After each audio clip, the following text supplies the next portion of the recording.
Well, a little earlier, I spoke to the Secretary of State for Science, Innovation and Technology, Michelle Donelan.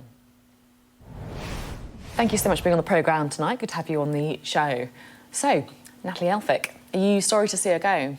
I'm confused, is what I am really, that this has happened and that she's made this decision. This is somebody whose parliamentary career has been dominated by standing up against illegal immigration, being very vocal on the subject. She wrote an op-ed quite recently saying that Labour's didn't have a plan and that they were going to be ineffectual on the topic.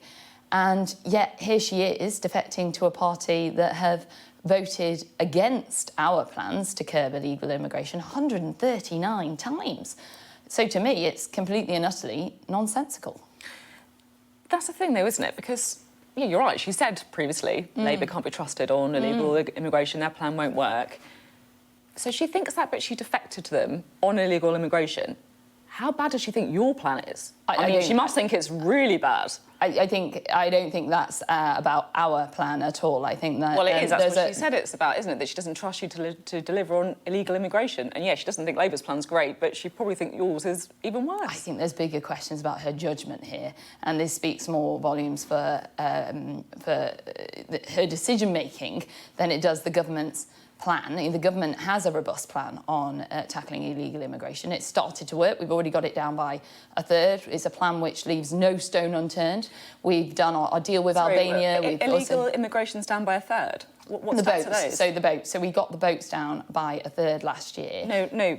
Currently, it's at record levels. Yeah, but we haven't finished the year, so I meant annually. But yeah, but that is why at this point in the year, it's record levels of small boat crossings. Yeah, and that's because but that's because we've been stalled in trying to pass the Rwanda bill. I mean, it just shows how important that is. Now we've passed it, we can progress, and we've already seen. Have been sent to Rwanda? Well, to be fair, Sophie, it's only just passed. Well, that's why you can't say it's a triumph then. Yeah, we can say that we can say that it is an active deterrent. You heard from Ireland just last week proving that it was an active deterrent on Sky. Yourselves just the other morning, I think it was last week or the week before, you were interviewing people that had received a letter saying that they were being in scope for one, and they were saying we will actively tell people not to come to the UK because of the risk. I'm happy to say it's a deterrent when we have evidence it is a deterrent. Right now, it's a deterrent for people already in the UK, which I'm guessing is not what you're aiming for. You're aiming for people wanting to come to the UK. So when you have the evidence to say that Rwanda's working, I will accept that. Until then, I'll look at the actual stats that we have, record numbers of small boat crossings and record levels of net migration. How's net migration going? But on the broader point, though, it's this government that made it a priority. It's this government that have introduced a multi-pronged strategy to deal with it, compared to Labour. Hasn't worked. No, but wait. Compared to Labour, that literally do not have a plan. So we're talking about somebody defecting from a party that has a plan, that have gone hell for leather, leaving no stone unturned, have made it a priority, have tackled the Lords and everything we possibly can to get that done, versus a party that actually want to welcome them in and don't get this point about fairness. To me, that is completely nonsensical and cannot actually be defended as a decision. Just having a plan isn't enough, though. I could say, look, I have a plan where I'm going to jump off the building and fly. But we're executing that plan. Well, no, this isn't just about drawing up a plan that sounds good. We're actually executing that plan. And this is something really difficult to tackle. We never said that it would be fixed overnight. I share the frustrations of the British public. This comes up on doorstep after doorstep in my constituency. And I always view it as one of our values, fairness. It's inherent in our DNA, and we literally invented the queue. It is downright unfair that illegal immigrants think that they can bypass our systems and come here after having been in a safe country, and that's what we're determined to stop. Natalie Elphicke, what's she like? Well, I had nothing against her. She was a fellow colleague, a very nice individual. I wasn't very close to her. I'm not very close to her. She was in a different intake to me, but this came as a complete surprise to me. What was your reaction when you first saw the news? Well, I'd just been in Manchester for the BBC this morning, and then so I wasn't at PMQs, but I found out about it with breaking news. I was gobsmacked, to be honest, for the very reasons I've just outlined, that this literally does not make any sense. Is there any other reasons that you think it doesn't make sense then, other than...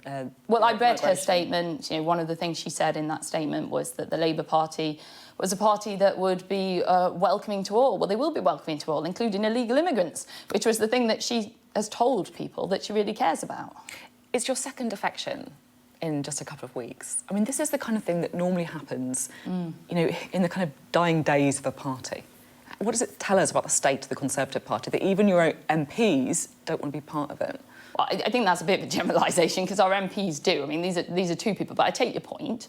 The first individual barely came to Parliament, and the second individual, as I've said, is completely nonsensical from the reasons that she's given. So I think you'd be better off to ask her about this. But the broader parliamentary party is focused. We're focused on delivering for the nation. That's why today we've progressed with the implementation of the Online Safety Act. I do want to talk about that. But that is what my party is about. It's about delivering for the British public and the topics that they actually care about. Some people in your party are worried that you're leaving the centre ground, including Natalie Elphicke. She says that you've abandoned the centre ground. And I interviewed Andy Street, the former mayor of the West Midlands, just after his defeat, very narrow defeat. And he basically said that parties win from the centre. That's the lesson from Birmingham. Is he right to be worried, to be looking at the direction of the party? Well, I saw that interview. I think what he actually said was that he gave a warning shot and said, don't lurch from the centre ground. So he wasn't saying we have already. He was saying that was his advice going forward. And I think Andy was an excellent mayor, and that is a great loss to the West Midlands. I've got a great deal of time for him because he was so effective. And the type of politics that we've been doing is actually listening to the general public. If you look at those 5 priorities, they are the things that do come up doorstep after doorstep.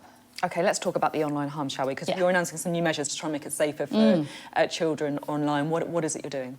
So basically, we introduced the Online Safety Act, which does make make the country the safest place in the world to be online, especially for our children.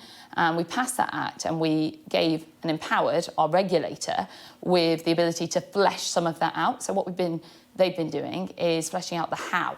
So they've published basically a manual today which tells social media companies that they've got to strip out the aggressive algorithms that are targeting our children. They've got to strip out all the harmful content, not just the illegal content that's hurting our children's mental health and well-being, not just in the short term, but in the long term too.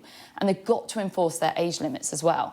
There's a worrying stat that almost 40% of 5 to 7-year-olds are on social media.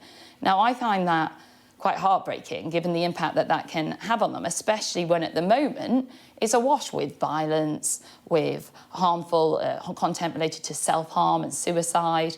And that's what we're trying to sort out. And we're trying to stop the onus being on the parents, because they can't police children. You're a mum, I'm a mum. It's impossible to police your child 24 hours a day, especially when they're going to school and they're seeing their friends. And what we want to do is put the onus back onto tech companies to actually enforce this stuff so that parents know, and they have the peace of mind that there's a minimum floor, therefore. Because it's a really important point, isn't it? And I think you're right. Lots of parents are really worried about the age at which their kids can access social media. What can companies do if, I don't know, a 12-year-old just lies about how old they are? Yeah, well, at the moment, the problem is that it's too simplistic. So they're just asking people to put in their age. So it's quite easy to lie.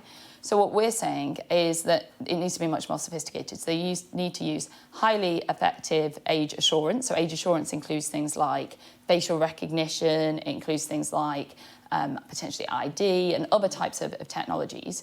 If that kid is going to experience any kind of harmful content.